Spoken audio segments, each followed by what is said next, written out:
David had always been the quiet one. When he showed up at our family dinners, dressed in hoodies and worn-out sneakers, he was polite, reserved, and didn't cause a stir.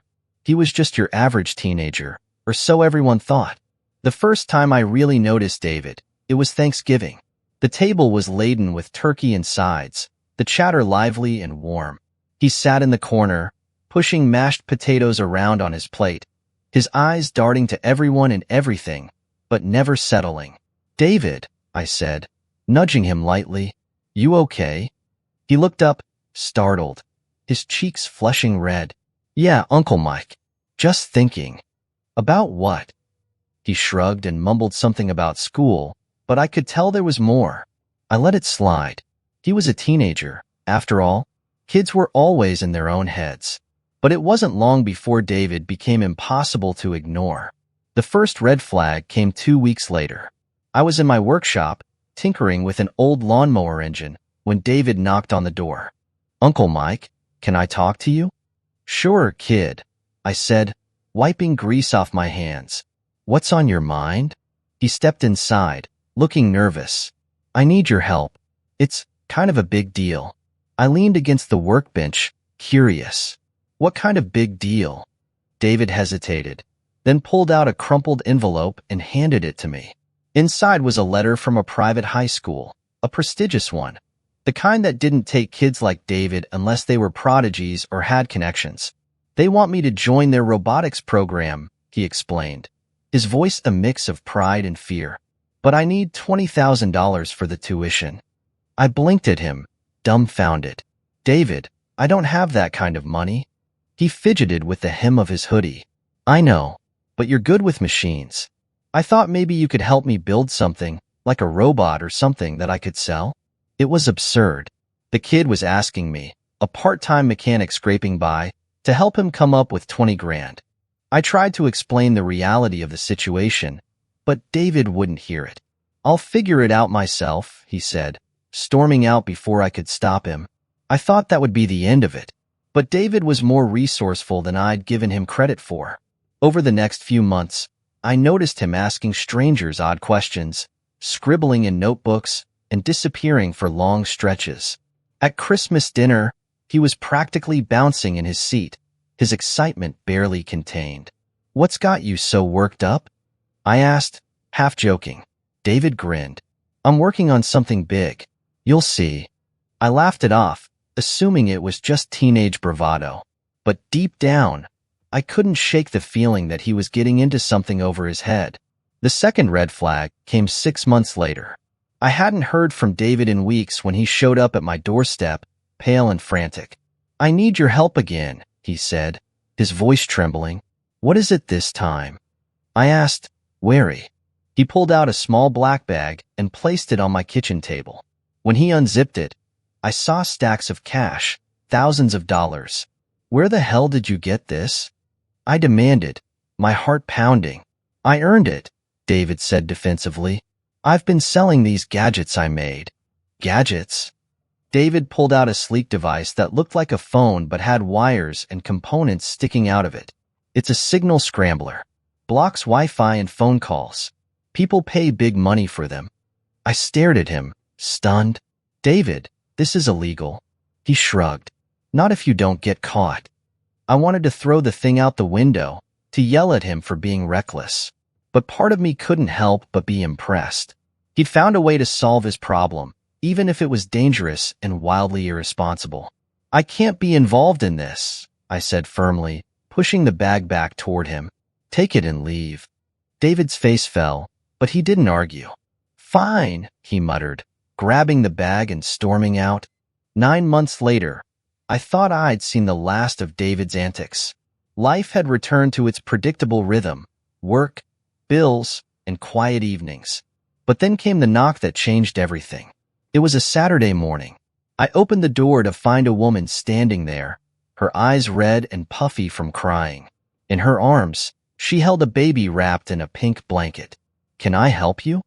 I asked, confused. Her voice cracked as she spoke. "Are you Mike Harper?" "Yeah." She thrust the baby toward me. "This is your nephew David's child. And now she's your responsibility." I gaped at her, completely blindsided. What are you talking about? David's a kid. He's 17. The woman's expression hardened. He tricked me, told me he was older, that he had everything under control. But when I got pregnant, he disappeared. Now I've got no one else to turn to. The baby squirmed in her arms, letting out a soft cry. I stared at the tiny face, my mind racing. This had to be a mistake. David couldn't possibly. But then I saw it. The baby's eyes, blue, piercing, just like David's. My world tilted on its axis. As the woman continued to explain, my shock deepened. She was only a year or two older than David, a waitress from a nearby town. She'd met him while he was peddling his gadgets and fell for his charm. By the time she realized the truth, it was too late. I can't take care of her, she said, her voice breaking. I don't have the money, the support. I don't even have a place to live. And you think I do?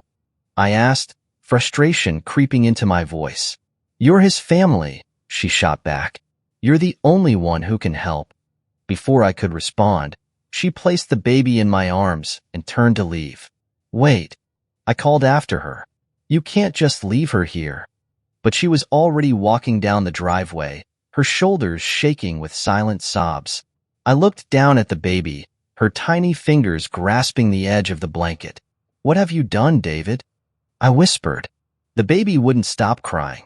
I tried everything, bouncing her, feeding her, even Googling how to calm a baby. Nothing worked. My quiet Saturday morning had turned into a whirlwind of chaos, and I was completely out of my depth. David, I muttered under my breath, pacing the living room. What the hell have you gotten me into? As the baby's cries grew louder, my phone buzzed on the counter. I lunged for it, hoping for some sort of lifeline. But it wasn't a lifeline. It was David. David! I barked the moment I answered. Get over here right now. We need to talk. There was a long pause on the other end of the line before he said, Uncle Mike, I can't. Not right now. What do you mean, not right now? A woman just showed up at my door with your baby, David. She said you tricked her and disappeared. What the hell is going on? I'll explain everything, I promise. Just give me some time, he said, his voice pleading. Time? David, I have a screaming baby in my living room and no idea what to do. You're 17. What made you think you could handle any of this? David hesitated, then said something that sent a chill down my spine. It's not just about me, Uncle Mike. It's bigger than you think. Bigger than I think? I snapped. You have no idea how big this is. I'll call you back, he said, and the line went dead. I stared at the phone, 1,000 questions swirling in my mind. The next few days were a blur. I had to buy formula, diapers, and everything else I'd never imagined needing in my life. The baby, who I'd started calling Lily, wasn't as fussy as she'd been that first day, but she was still a handful. Meanwhile, David was nowhere to be found. I called his mom, my sister Laura, but she was just as clueless as I was.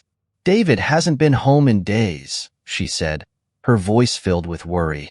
I thought maybe he was with you. He's not, I said, biting back the urge to unload everything on her. Laura had her own problems to deal with. David's dad had left years ago, and she was doing the best she could. But as the days turned into a week, my frustration grew. David wasn't just avoiding responsibility. He was hiding something. The answers came in the form of an unexpected visitor. I was sitting on the couch, cradling Lily, when there was a knock at the door. I opened it to find a man in a suit standing on my porch. He was tall, with sharp features and an air of authority. Michael Harper, he asked. Yeah, I said cautiously. The man pulled out a badge. Agent Paul Richards, FBI. Can we talk? My stomach dropped. What's this about? He glanced at Lily, who was gurgling softly in my arms. It's about your nephew, David. Agent Richards didn't waste any time. Once inside, he opened a file and laid out a series of photographs on the coffee table. The first photo showed David sitting at a cafe, talking to a man I didn't recognize. The second showed him handing a package to someone in a parking lot. What is this? I asked, my voice tight. Your nephew has been involved in some questionable activities, Richard said. We've been tracking him for months. What kind of activities? Richards hesitated, then said, smuggling. I stared at him, stunned. Smuggling? Smuggling what? Technology, he said. Signal scramblers, surveillance devices, unregistered drones. Illegal gadgets that are highly sought after on the black market. I felt like the room was spinning. You've got to be kidding me. David's a kid. He's just a kid. He's also a very smart kid, Richard said. Smart enough to build these devices himself. But recently, he's gotten mixed up with the wrong people. Dangerous people. What does this have to do with me? I asked, dreading the answer. Richards gestured to Lily.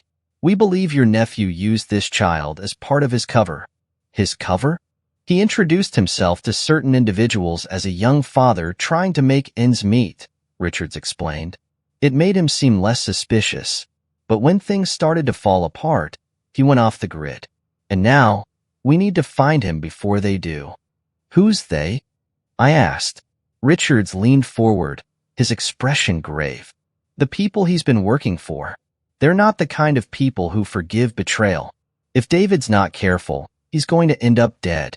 As the agent's words sank in, I realized just how deep the trouble ran. David hadn't just made a mistake. He'd put himself and possibly Lily in real danger. What do you need from me? I asked. Richards handed me a card. If David contacts you, call me immediately. And in the meantime, keep a low profile. These people might come looking for him, and they won't care who gets in their way. I nodded, my mind racing. That night, I sat on the couch, staring at the sleeping baby in her bassinet. The sweet innocence on her face felt like a cruel contrast to the chaos swirling around her. David's words echoed in my mind. It's bigger than you think. He wasn't kidding. The next morning, I woke to find a note slipped under my door. It was scrawled in David's messy handwriting. Uncle Mike, I'm sorry for dragging you into this. Take care of Lily. I'll fix this. I promise. No phone number, no way to contact him. Just a promise from a kid who was in way over his head. But as I read the note again, a new question crept into my mind. What if he didn't leave this note willingly? The note felt like a lifeline and a warning. David's messy scrawl hinted at desperation, but the cryptic nature of his message left me restless. Something wasn't adding up. If David had truly gone underground to fix this, why leave a note that offered no way to contact him? And why was I starting to think this wasn't his handwriting? By the time the sun rose, I had made up my mind. I wasn't going to sit back and wait for the FBI, or whoever was after David, to come knocking again. I needed answers, and I wasn't going to find them in my living room. My first stop was Laura's house. She answered the door looking like she hadn't slept in days, her hair pulled into a messy ponytail and her face pale. Any news? She asked before I could speak. Not exactly, I said, stepping inside. But I need to ask you something. Did David ever mention anyone he was working with? Any names? Places he went? Laura frowned. Not really. He always kept to himself, but now that I think about it, she trailed off, biting her lip. Think about what? There was a guy he used to hang around with. Older, kind of scruffy. I think his name was Troy. I didn't like him.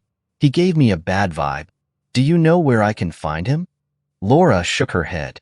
No, but David mentioned he worked at some kind of garage on the south side of town. It wasn't much, but it was a lead. The garage was a rundown building with peeling paint and a flickering neon sign that read auto repair. A group of men stood outside, smoking and laughing. They all turned to stare as I approached. I'm looking for Troy, I said, keeping my voice steady. One of the men, tall and wiry, stepped forward. Who's asking? David's uncle, I said. At the mention of David's name, the man's expression shifted. He glanced over his shoulder before motioning for me to follow him inside. The interior of the garage smelled of oil and grease, the air thick with the sound of clanging tools. Troy was in the back, hunched over the hood of a car. He looked up as we approached, his eyes narrowing when he saw me. "Who are you?" he asked, wiping his hands on a rag. "Mike Harper," I said. "David's uncle." Troy's expression darkened. "You shouldn't be here." "I don't have a choice," I said. "David's in trouble, and I need to find him before someone else does." Troy snorted. "Kid's always in trouble. What makes this time different?" "For starters, the FBI is looking for him," I said, folding my arms. "And so are some very dangerous people. Ring any bells?" Troy's jaw tightened, and for a moment, I thought he might throw me out.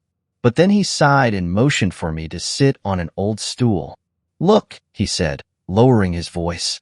"David got mixed up with some bad folks. They saw how smart he was, started giving him small jobs, building gadgets, hacking systems, stuff like that. But a few months ago, he got greedy." "Greedy how?" "He found something. A piece of tech he wasn't supposed to have. He thought he could sell it, make a fortune. But the people he took it from, they don't let things go." "What kind of tech are we talking about?" I asked, my stomach sinking. Troy hesitated. "It's better if you don't know. All you need to understand is that it's dangerous. And if they think you've got it, they'll come after you too." I felt a cold chill run down my spine.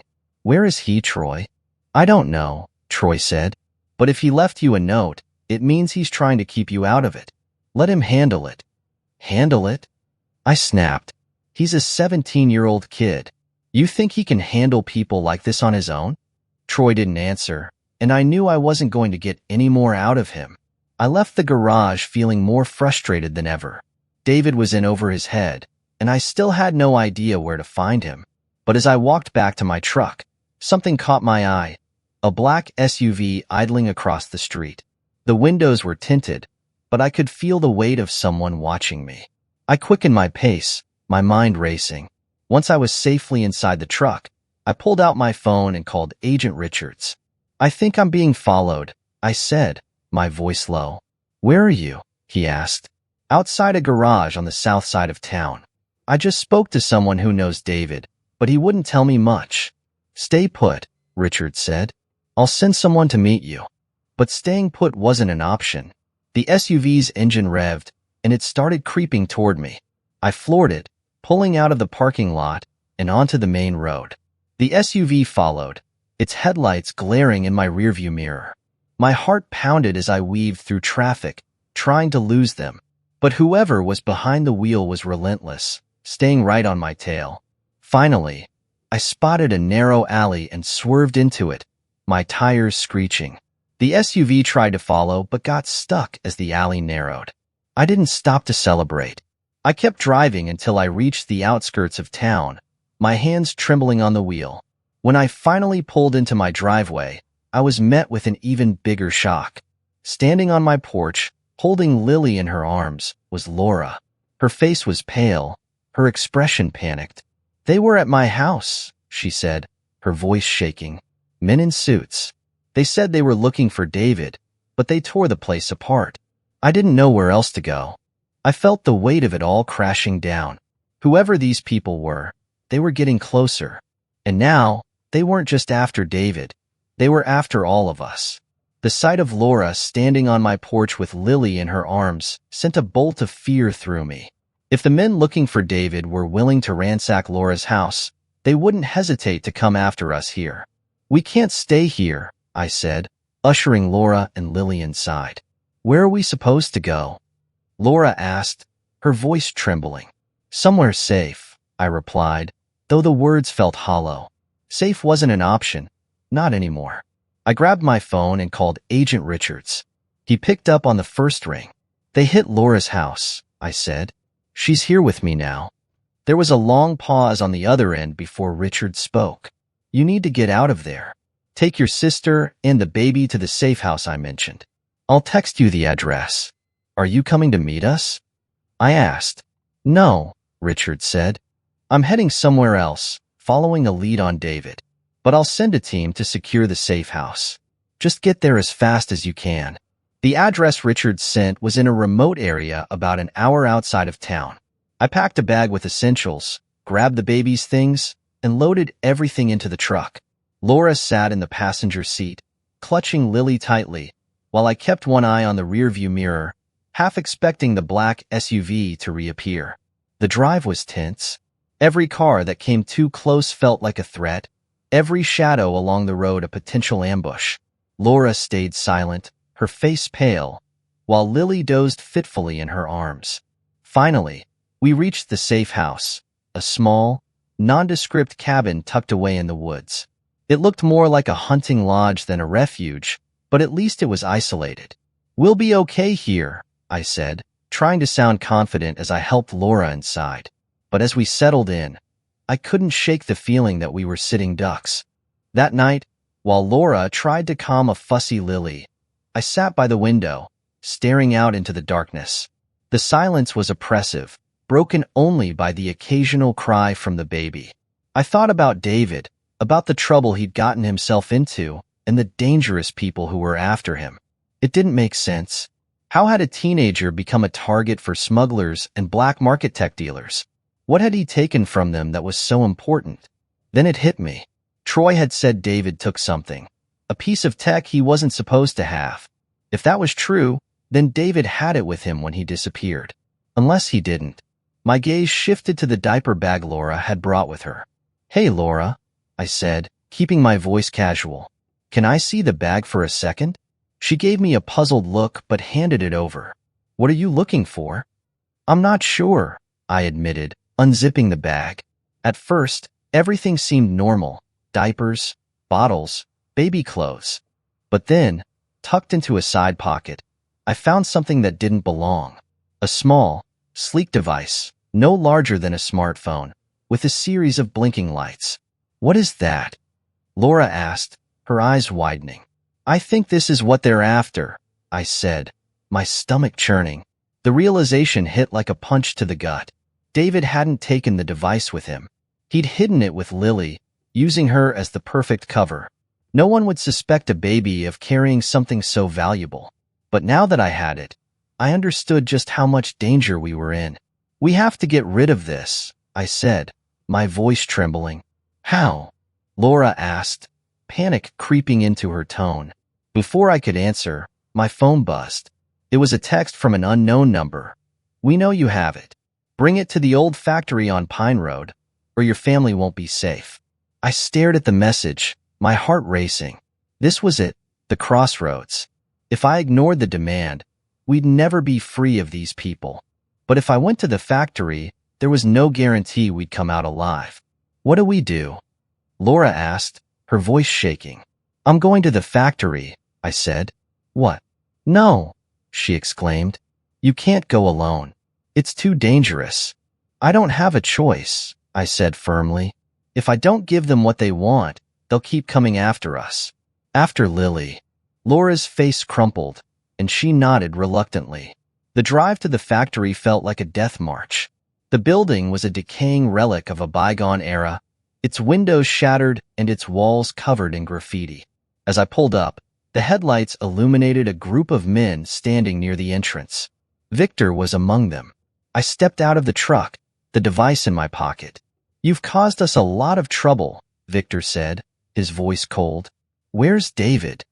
I asked, my voice steady despite the fear clawing at my chest. Victor smirked. "That's not your concern. Hand over the device, and maybe I'll let you walk away." I pulled the device from my pocket and held it up. "Let my family go first," I demanded. Victor's expression hardened. "You're in no position to negotiate." The tension was suffocating. My mind raced, searching for a way out, but before I could act, headlights appeared in the distance. A convoy of SUVs roared onto the scene, and men in tactical gear poured out, weapons drawn. "FBI, drop your weapons." Chaos erupted. Bullets flew as Victor's men scrambled for cover. I hit the ground, clutching the device as agents swarmed the area. In the chaos, I spotted Victor slipping away, disappearing into the shadows. When the dust settled, Agent Richards appeared, his face a mix of relief and frustration. "You okay?" he asked, pulling me to my feet. "I'm fine," I said, handing him the device. "Take this. I never want to see it again." Richards nodded, slipping it into an evidence bag. You did the right thing, Mike. We'll take it from here.